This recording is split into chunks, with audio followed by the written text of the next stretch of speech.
বাসাটা হচ্ছে ওদের, মানে আমার ফ্ল্যাট শেষ তো ওর ফ্ল্যাট শুরু। ছোটবেলা থেকে একসাথে বড় হওয়া। হুট করে একদিন দাঁড় করায় বলে যে, শোনো, আমার কেন যেন তোমার প্রতি আজকে কেমন যেন একটা ফিল কাজ করতেছে।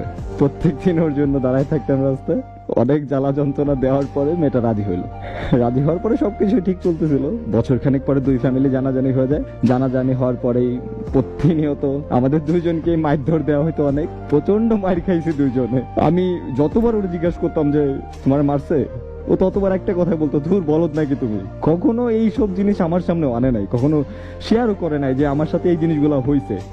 এভাবে আমাদের সম্পর্কটা চলতে চলতে 5টা বছর অ্যাটলিস্ট আমরা দুই ফ্যামিলির অনেক বুঝাই সুঝাই শেষ পর্যন্ত আমাদের বিয়েটা হয়। আমার কাছে মনে হচ্ছিল আমার দুনিয়াতে কোনো কিছুর আর আফসোস নাই, আমার কাছে সবকিছু আছে। যে মানুষটাকে ছোটবেলা থেকে ভালোবাসি, যে মানুষটাকে পাওয়ার আশা করছি, সেই মানুষটা আজকে আমার সাথে। আমাদের বাবা মা অনেক বেশি ভালোবাসতো আমাদের, মানে দুইজন